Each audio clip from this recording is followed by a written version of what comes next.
0 losses. 0 losses? 420, let's go.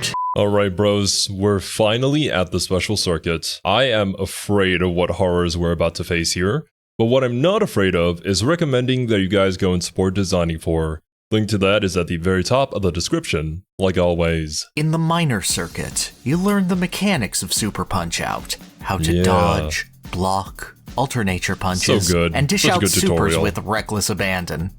In the major circuit, you learn the ways your opponents might mess with your rhythm, that their unique moves might be a little bit unfair to deal with, but ultimately how to dish out damage effectively. In the world circuit, you learned how your opponents combine their various attacks into lethal combinations, overwhelming you with new and interesting barrages before you've gotten your bearings. In the special circuit, what do we have here? You will learn naught but humility and the you will learn pain. There's only death and destruction here. Taste of the canvas as many times as it takes. Super Punch-Out is done letting you play the game. You may have once been the quickest and the smartest, but the foes in the special circuit are not interested in playing by any sorts of rules to give you a chance. This was the sacred domain the likes of only Mike Tyson had walked before, but the 4 fighters to follow in his footsteps aren't interested in being the next. Does that mean that in the previous game, Mike Tyson was the special circuit guy, the final boss you had to defeat? I suppose that makes a lot of sense. Each opponent isn't designed to be an impossible challenge. None of them are nearly as quick on the draw or as powerful as Iron Mike. But they will ruin ya. Every foe has multiple tricks, multiple combinations, multiple ways to make you regret ever even tossing out a punch, and different ways to twist your timing and wonder, what do I even do? And their assaults are rolling.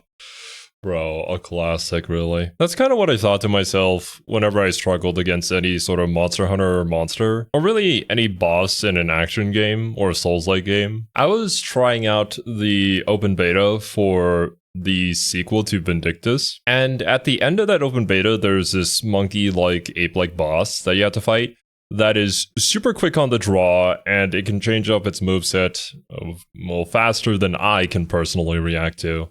And that was one heck of a fight. But even then, right, eventually you learn the pattern. I wonder if the fights that you'll have here in the special circuit will even have that pattern recognition, or if they'll just, you know, adapt to your play style. I'm sure they will, and ultimately the game is about puzzle solving, right? But I mean, to be called the special circuit, you gotta be special. Relentless. Destroying your super meter in half seconds and leaving the idea of a comeback as a pitiful dream. The special circuit is a reward for your skill in mastering the game's base mechanics and ideas, and it intends to break you. We've got some work ahead of us in order to lock up this final championship. But come on, we made it this far. What's 4 more rounds? Wipe that sweat off your brow, kid. There's no time to slow down.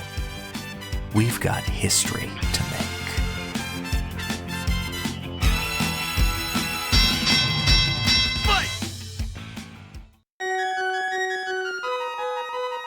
Narcissus Prince? Oh my goodness, this guy. He just has the most punchable face ever. Which I suppose, in a game called Punch-Out, it makes a whole lot of sense.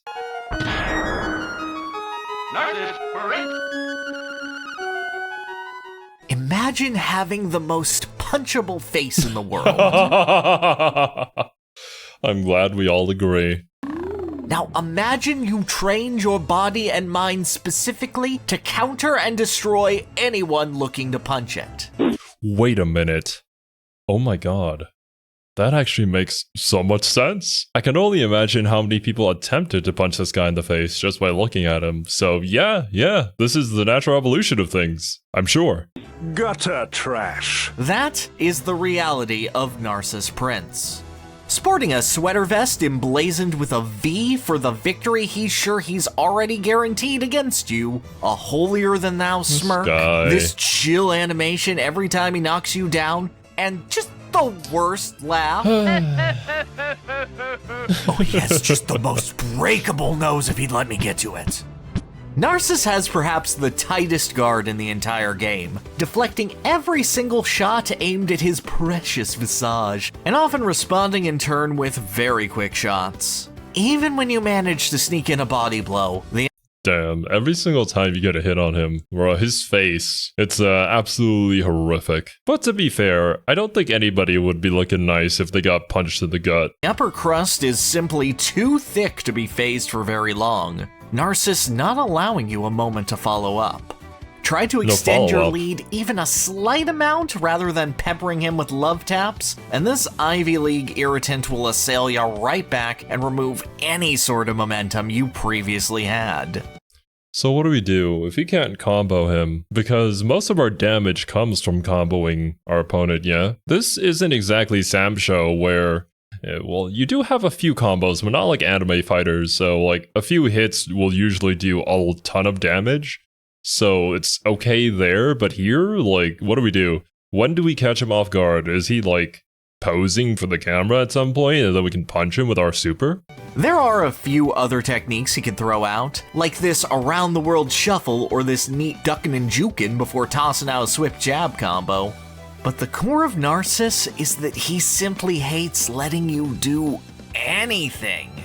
He doesn't have Aaron Ryan's infinite combo lock or Kagero's specials that, once you learn them, lead to huge punish windows. Yeah. Every single exchange requires you to be on the top of your game, delivering as swift of a punish as possible, or you will miss your chance and get hit right back. I would say this is a really good first boss to fight in the special circuit for sure. You don't get big windows of opportunity to punish, but your technique has to be tight.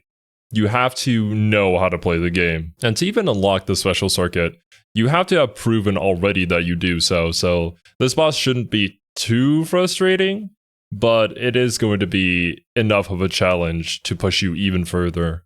He even knows how to dodge your punch, then counterpunch, but with unnecessary swagger. Boxing emerged from Great Britain, after all, and Narcissus is glad to school you on what a fundamental, perfect exhibition of skill should be. Textbook jabs, hooks, and uppercuts to keep your low-class fisticuffs from ever landing, and your hopes of reaching the rest of this circuit as foggy as a London morn. Down for the count. But students of the game come with a glaring weakness. Toss them off their game, and they'll flounder trying to reset things back to a manageable state. While Narcissus won't let you dictate the pace of a match, he very often does all of his attacks in sets of twos, making predicting his next attack after you've seen the swipe a trivial affair, and even allowing a rare counterpunch opportunity on the posh prince. Moreover, while he's glad to punish your committal moves, he can still be rocked if he messes up his uppercut or triple punch, a jab to his gut opening up his face for some incredibly deserved retribution. And when you manage to ruin this narcissist's moneymaker, he goes mad.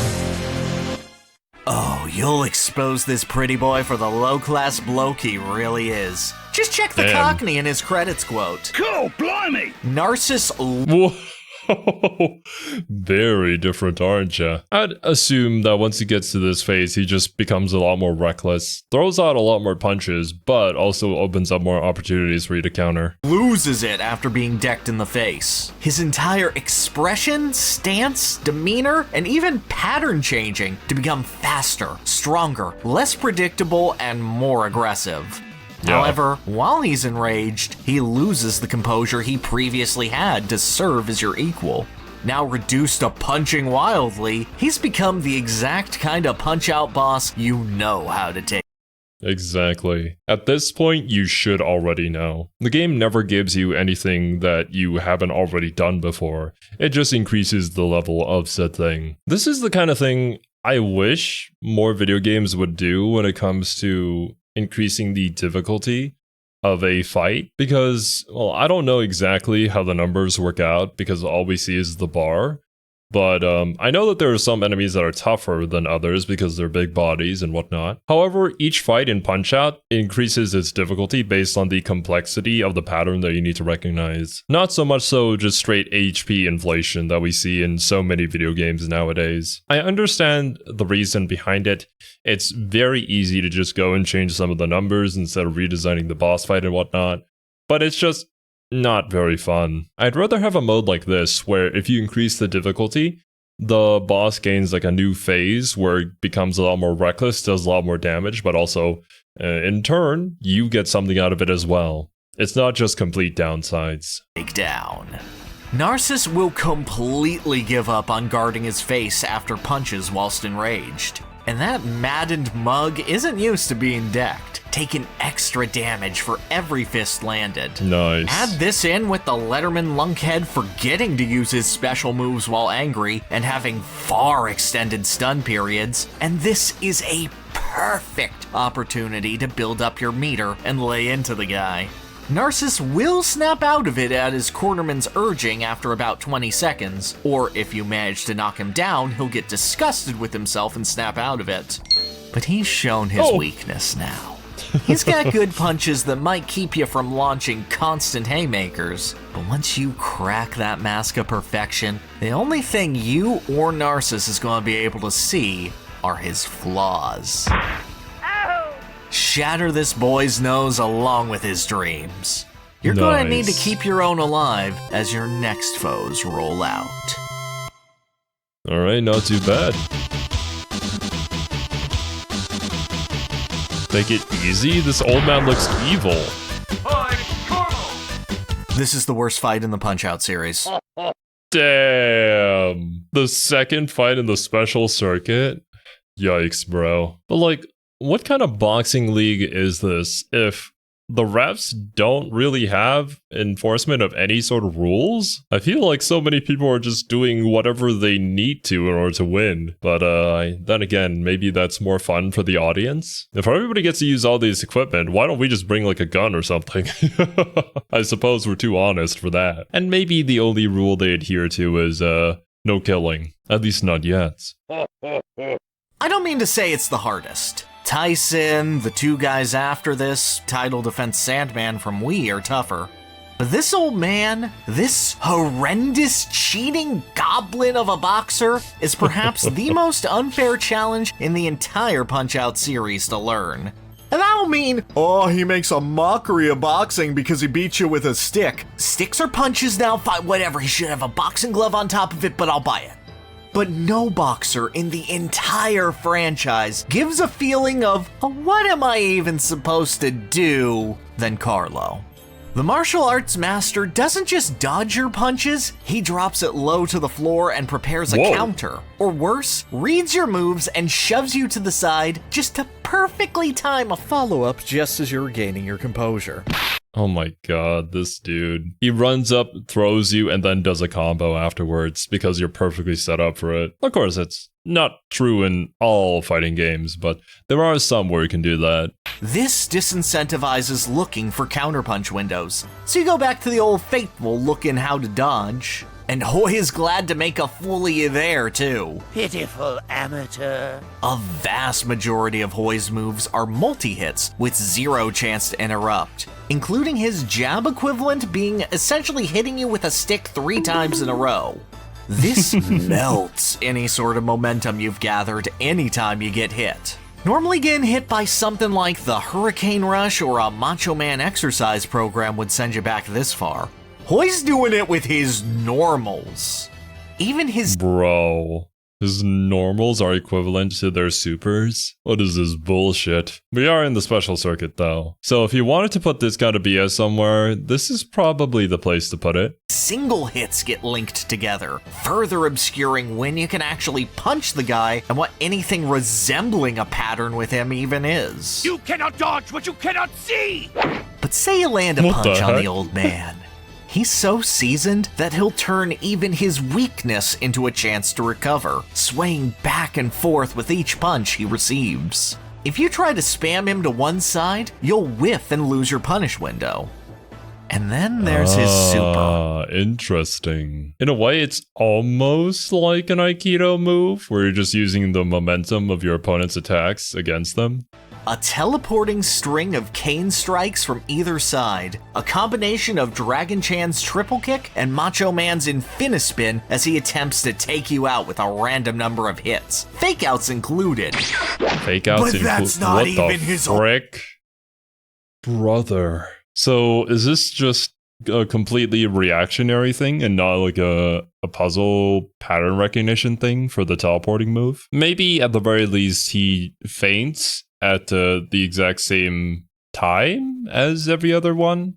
Or if he feints on one side, then at least it's a tell for you to know that he's going to come from the other. Ultimate attack. As if you get even further into the fight, he'll unleash the entire legacy of Kane on you. An uninterruptible 10-strike combo attack that links into itself with too many hits to dodge, both to your upper and lower body, and has 2 different variations, just to screw with your sense of timing. What the frick? Bro truly is the anime fighter. I forget which fighting game this was. It might have been Melty Blood, where I believe there's a clip of some guy getting comboed, and then he puts down his controller and then takes a photo with somebody behind him, because he knows for a fact that he can't do anything in the middle of this particular combo string since the combo lasts so long. This dude is channeling that kind of energy in a regular boxing match. Carlo punishes you for attacking wildly, links his moves into each other, hits you with repeated strikes to destroy your super meter, changes up his tempo to be less predictable, recovers quickly, has a brutal knockdown move, has 2 variants to his strongest attack, uses his animations in different orders to confuse you, every single possible way there is to trip you up and keep you from moving forward in Super Punch-Out. Bro, sending you with the animation cancel. It's not that any one move of Hoi's is incredibly tricky. It's that there are so many rules to follow. That went by so quickly, decided to go back to see it. Rules for Hoi. Only punch him when he's finished a combo, alternate punches, or you will whiff. Don't interrupt his 10-hit combo, learn his 2 variations of his ultimate, don't dodge when he fakes out, pay attention to his cane, and don't interrupt him. That's a lot of things to keep in mind when you're trying to fight him. And that massive mental stack is going to weigh you down until it starts getting ingrained in your memory. To follow, fighting him specifically with so many specific tells and branches that it is dizzying to learn and guarantees a loss to even the most cautious and defensive player who doesn't know what's coming. Hoi is an unfair flowchart that doubles over on itself to be an illegible mess. But the way I see it, you can either hide from it or learn from it. So go ahead and show him where he can shove that stick. Whilst Hoi has a massive bag of tricks to pull from, he has the same weakness as fellow martial artist Dragon Chan. He's very devoted to his form. Hoi will always perform a gesture with his cane to show you if he's going to be aiming high or low, and all of his cane shots outside of his jump strike can be guarded. At least there's Additionally, something. every single one of Hoi's techniques has some sort of follow-up. Waiting for him to commit to these after he's tried to hit you with a quicker move is the key to actually scoring damage on the geezer. This is especially true of Hoi's stronger attacks. Carlo always follows a raw open palm strike with a backhand, and his slower single cane strike to the side is followed up with a jump kick. The backhand and jump kick never show up unless the old timers tossed out the opening hit of their combo string. Even if you get hit by the first part of this 1-2 punch, keep a steady head and dodge the finisher, and you'll be able to deal out more punishment than you took. This leaves Hoi's Leaping Assault and the Legacy of Kane's Super Reaver, and the former is just an attack that you dodge, really. You can interrupt this by hitting Hoi when he raises his cane to get an instant knockdown, but the timing window's really tight, whiffing it if he's going for a fake out isn't worth it, and in general, building up your super by beating up an old man when he's EP at the end is a little more valuable. Gotcha. Super high risk, It's low reward. I don't know how many frames that would be to react to something like that, but it might just straight up be unreactable too. And while the Crazy Cane will get you the first time you encounter it, it's got a very obvious flailing tail. Hoy has 2 different tells for the 2 variants of the move he'll pull out. And he almost always opens with the higher raised variant. By which I mean I haven't seen him do the other one first, so I'm right. If he flails his cane up first, the pattern is 6 consecutive upper body shots, followed by 4 lower body. And if it's down, it's alternating 2 low, 3 high, 2 low, 3 high. He does have a follow-up after this rush, but it's easy enough to count to his 4th set of cane jabs and punish. If you can maintain super through this, man oh man, he's gonna regret it.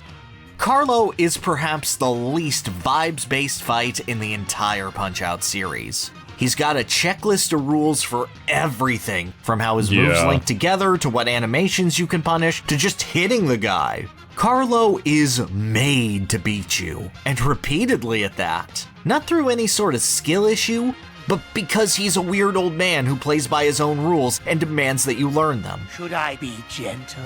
But hey, you're probably smarter than me, and I beat him.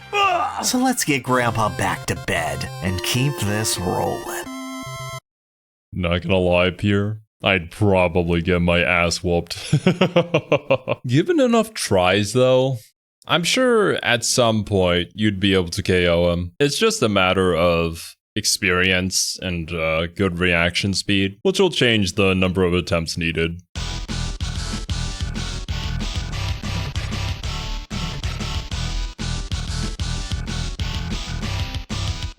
There's 2 out there! Rick Bruiser! We're in extra innings now. Tyson was done in 14 fights, but you've still got 2 more to go if you want to play with superpower.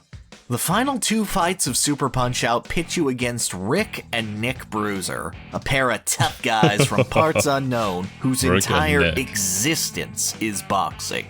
More than anyone else, they're the Punch-Out guys, with younger brother Rick's only loss being to his big bro. Big bro, you're so cool! And can you imagine an existence as the lesser Punch-Out guy? Where all you're known for are these cartoon boxing videos, and someone more skilled and handsome comes along, so you're only really the Punch-Out guy for like 2 months, and no matter how you evolve, you're always gonna have that blemish, so you'll never get to the top of a mountain you asked for?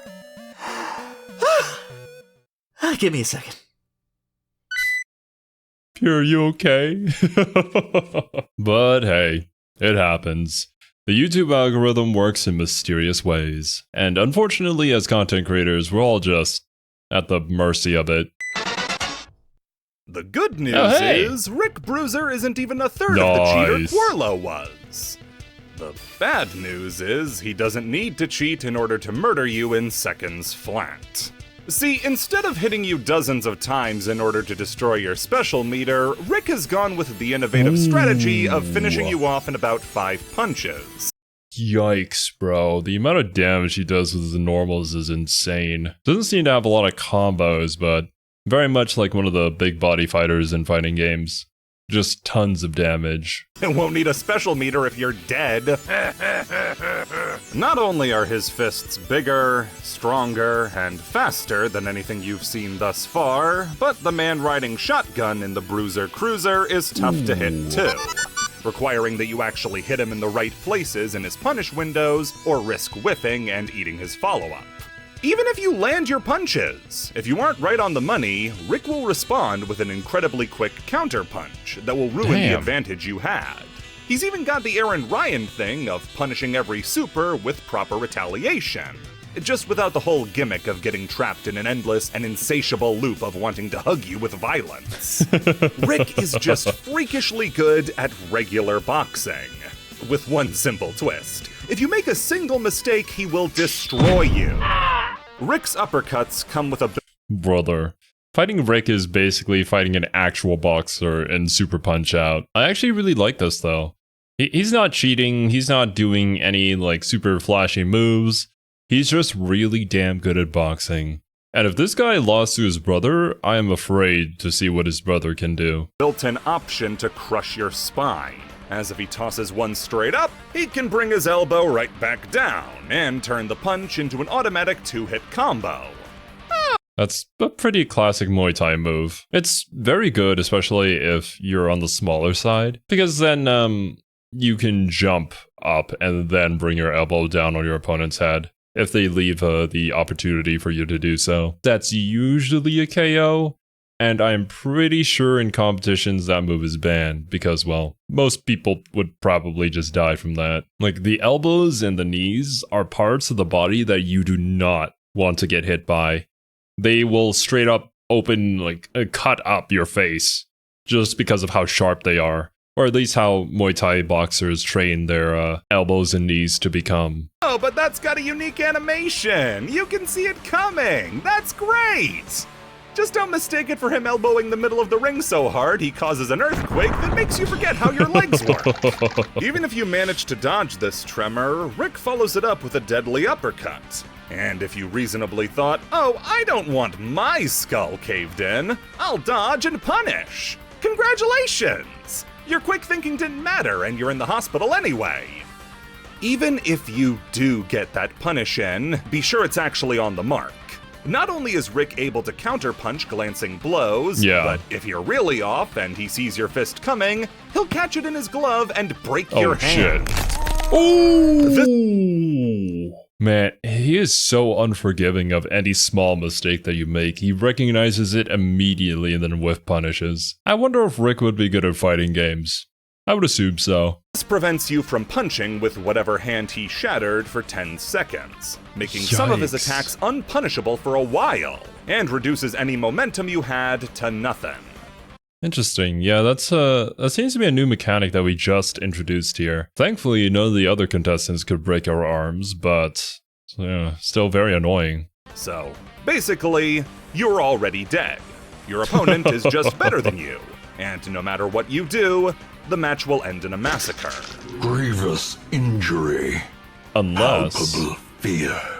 How do we get over this? Did you think I meant for you? Don't be so negative. You're free to kill a man in front of hundreds of spectators, too. Right. Yeah! Matches with Rick are rarely close. He can dismantle you in seconds at the first sign of weakness, but if you never give him that chance, you can absolutely run away with the match. Rick's first attacks are always scripted, starting out with a 3-hit combo, then a 2-hit combo, then another 3-hit combo, but better this time.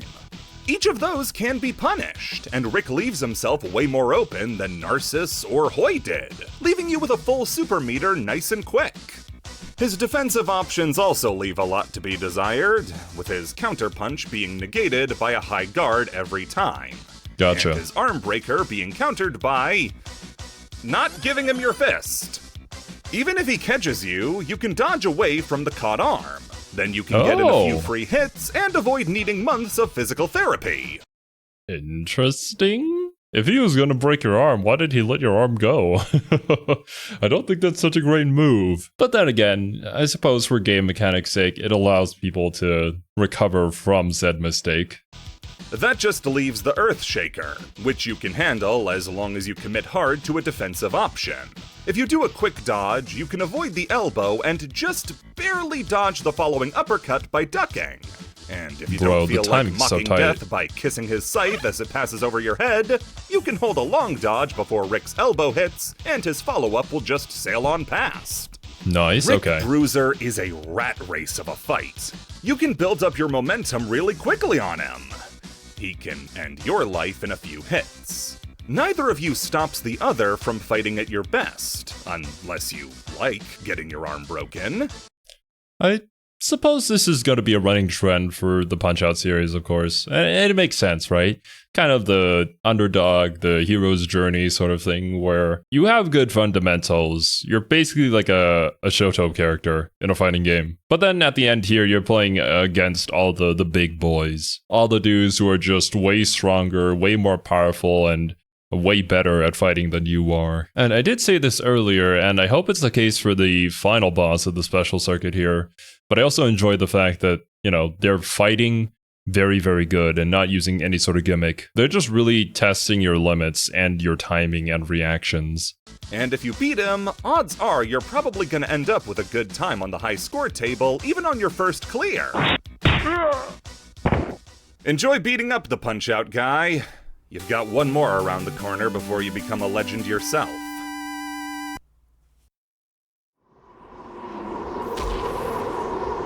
Oh my god.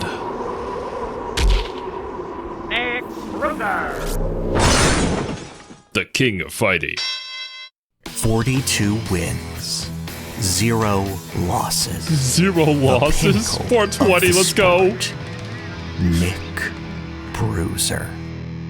Having vowed after defeating his brother to never lose the title, the champion of champions takes fighting deathly seriously, showing no emotion, no hustle, no care. Just pure, simple efficiency in destroying the combatant in front. Even the way that he walks away from you after knocking you down. Bro is a literal Terminator. He is here to destroy you in the most efficient way possible. And this is what I'm talking about. Like, I don't mind getting beat up by this guy. Because, yeah, he's better than you. Like, let's face the facts. He should probably be the one to hold the title. But that doesn't mean that we can't keep on challenging him. To them. Nick Bruiser is the epitome of Super Punch-Out's design philosophy. A cool-headed, immovable object made to stall every single attempt at actually beating him. Whoa. Bait out every hope spot that Little Mac can produce, and ruin any chance you might have at a perfect victory. Nick's punches are not telegraphed. He silently watches you and quick draws his fist like a gunslinger, instantly dishing out the absolute worst punishment he can. He possesses a... This is so good already, man. We haven't seen the full fight yet, probably. Or any sort of supers that he might do, but I just love these kind of characters in fighting games, or honestly in media in general. It doesn't really matter what form of martial arts it is. There's just something so satisfying seeing a character only do moves that are necessary. Doing things with quick efficiency, reacting to things with the best possible move, and clearly having some sort of strategy already in mind. Seeing those kind of characters in motion just feels like looking at a work of art. I'm pretty sure I said basically the same thing when I had seen some gameplay from one of the older Fatal Fury games. There were certain characters there that also gave me this sort of impression. And I'm glad that the final boss of Super Punch-Out is also going to land in that category for me. Instant knockdown. A shoulder tackle every bit the bull charge is superior, with the shortest charge of any one-hit KO in the game. But even if that should miss, he follows up with double hooks guaranteed to catch any stragglers.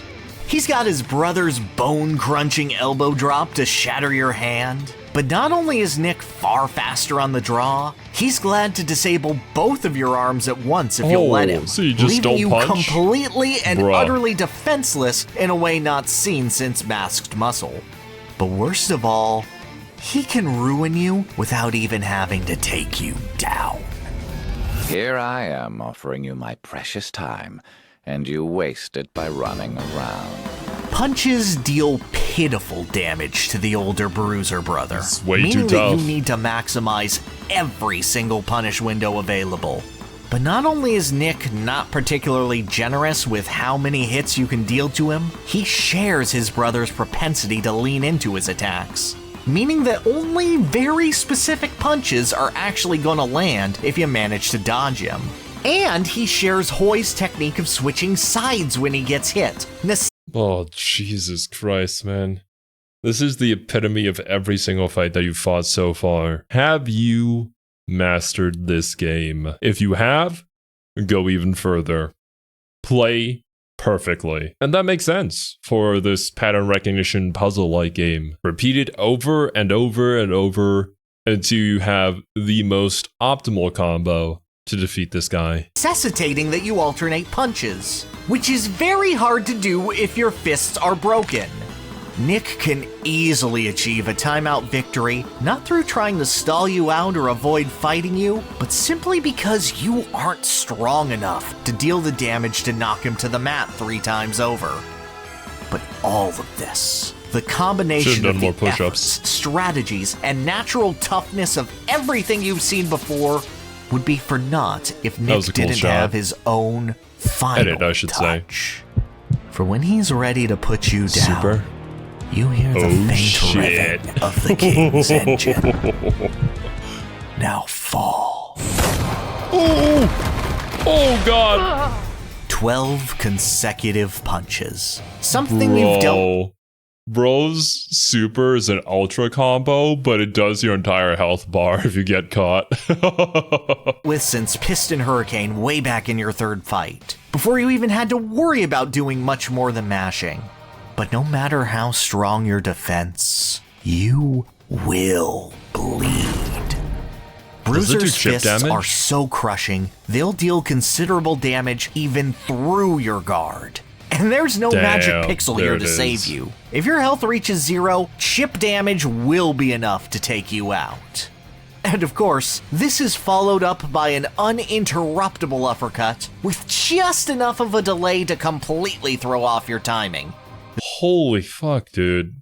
Bro even has, like, a frame trap as well? This guy really is just fighting perfected. But maybe I'm just not seeing it. Maybe there is some sort of weakness here. I'm kind of doubtful, though. This is the final boss of the special circuit. He's got to be that dude, right? He has to be the super punch-out man.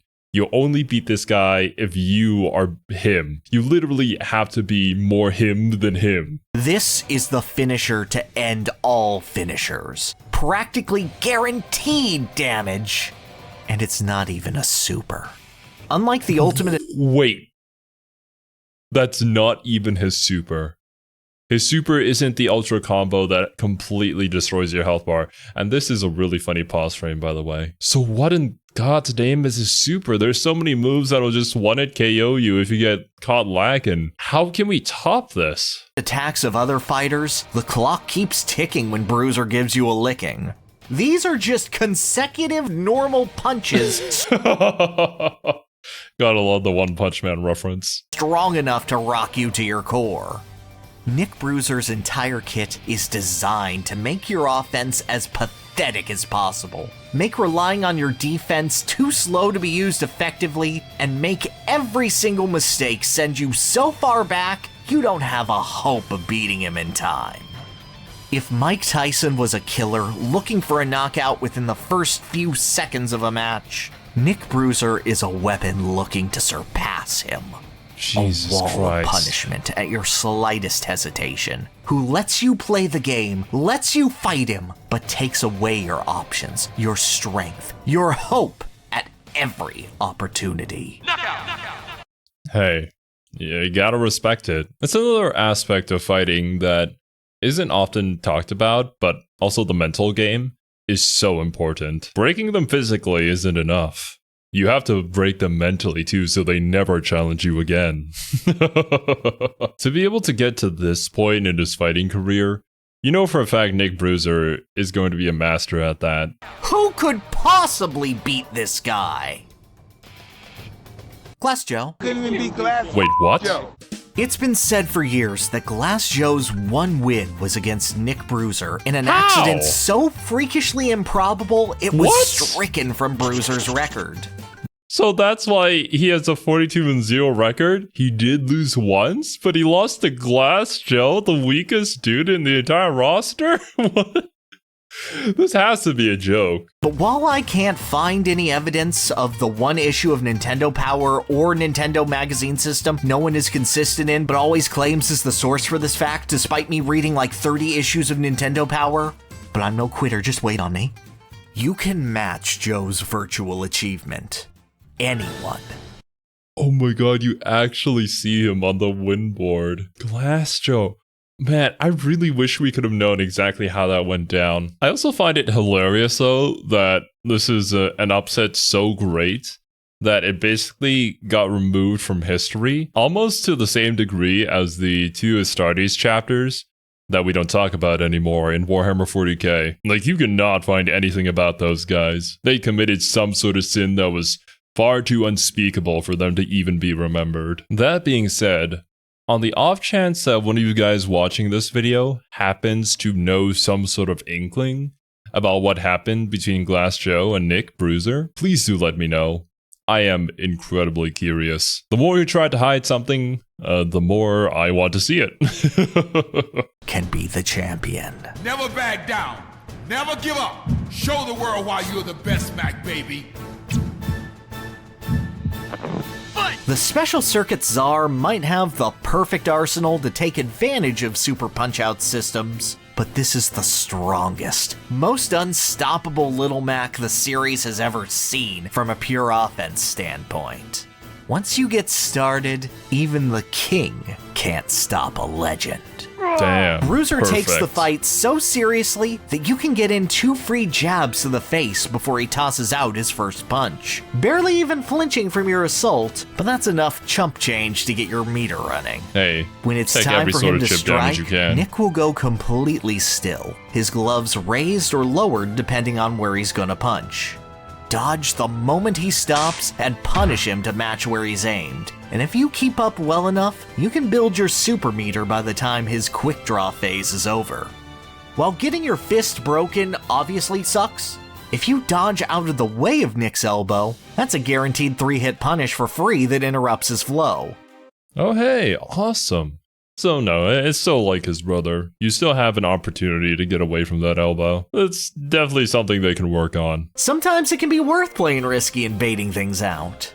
The Charge and Chuck special can be counterpunch like Bald Bull's favorite before it, but if you just remember to duck after he whiffs the charge, it's no different from any other finisher with a long punish window at the end. And of course, that lethal final rush Nick's got? There's no trick to fighting it. That is crushing.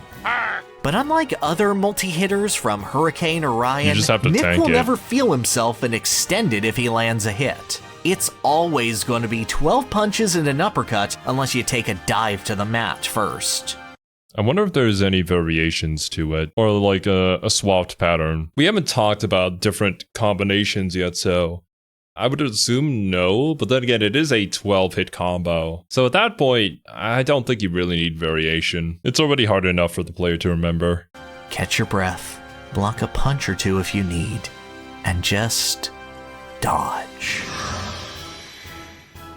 Ultra Instinct. Nick does speed up a little if his punches don't connect, but once you get in a steady rhythm of tapping that button, you'll find that even this boxer's best is incredibly survivable.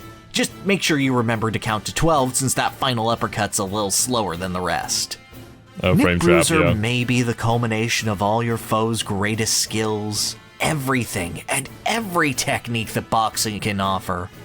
But oh, Nick, you're no Tyson. Without the ability to close out a match instantly, not requiring nearly the finger speed of his predecessor, all you need to win is know his plan and be the better boxer. Outsmart, outreact, outbox this last obstacle.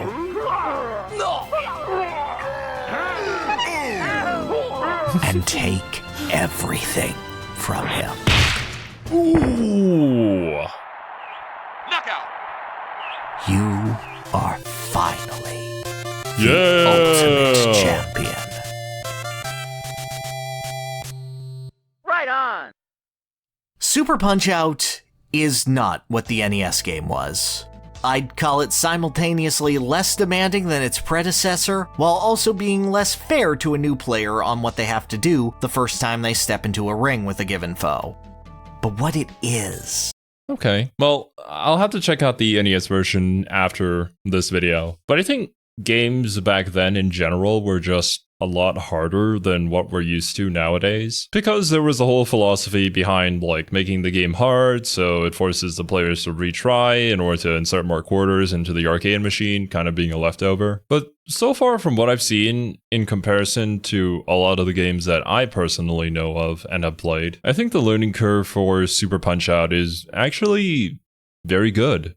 Like, it's not so easy that it holds your hand the entire way, or there's like some giant tutorial that pops up telling you, oh, you got punched by this, dodge to the right, which can be kind of annoying. I understand that sometimes there is that concern for ease of accessibility to video games and you want everybody to be able to enjoy it, but I kind of prefer being able to learn it through trial and error myself, because it feels like I've achieved something as opposed to being given something. And I think there's enough here for the player to infer that sort of knowledge despite it never being explicitly stated, which is a level of game design that is very hard to reach.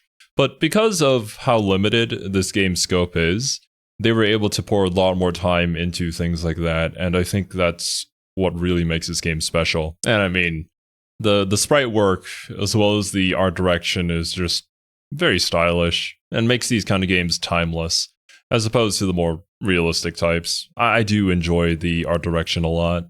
A fast-paced exchange of learning your ins. Not just dodging punches, but figuring out how you can possibly land the most of them in every exchange. Yeah, figuring out the most optimal combo at every single opportunity that you're able to get. Oh, and I forgot to add too, with all the character designs as well, that show so much of the character's personality and kind of giving you a tell at what sort of style they might have based off of the body types of previous characters that you fought before. That's also really ingenious. I don't think I've talked about that at all. It's just another layer of the game that helps the player connect certain dots within their mind of being like, oh, you look kind of like this guy that I fought before, and he had kind of a similar technique, and this is what I used to beat him, so maybe if I try this, it might beat your technique as well. And absolutely rolling your opponent when you've got a great handle on it. That's a true strength of this game that no other entry in the series can replicate quite as well. The story isn't David versus Goliath anymore. Nick Bruiser isn't the be-all end-all of boxing that he wants to be. But you are. I truly believe that Super Punch-Out develops such a sharp level of skill and intuition in its players that teaches them to be brave, to figure out when to best capitalize on openings, to not go for every possible point, but figure out the best ones. You could maybe say this is overanalyzing and like, bro, you're going way too deep in on this. But genuinely, it doesn't have to be boxing, but really playing any sort of competitive sport at a super high level, I think can teach you a lot of valuable life lessons. Knowing when to hold your ground, knowing when to back off, taking the opportunities that you can in order to get whatever you need out of it. You can certainly apply these sort of concepts to life if you look at it from a much broader perspective. And get better every single time they play. And that's a skill set that's transferable to any number of games. And you can prove that in as many ways as you want. Topping the in-game leaderboards, finding dizzy states, clearing the special circuit lossless to get an extended ending, even beating the entire game without a loss to colorize and immortalize your final victory over the Universal Champion. No, I'm not good enough to get that, I own those losses, but you can be better. And this is still... I'm right there with you, Pierre. There's plenty of fighting games I've played that will reward you if you perfect things. I still haven't been able to do it. Perhaps someday. But I said this early in the series. This is why I've grown to love fighting games despite initially being very afraid of them. I had always resigned myself to never getting into them and that I'd never be good enough to play them because my reaction time is kind of just ass. And doing the motion inputs is just way too hard for me. But really, at the end of the day, these games push you to become a better version of yourself. They don't improve your character doesn't level up and gain stats or anything like that. It's really you that levels up and knows the game better.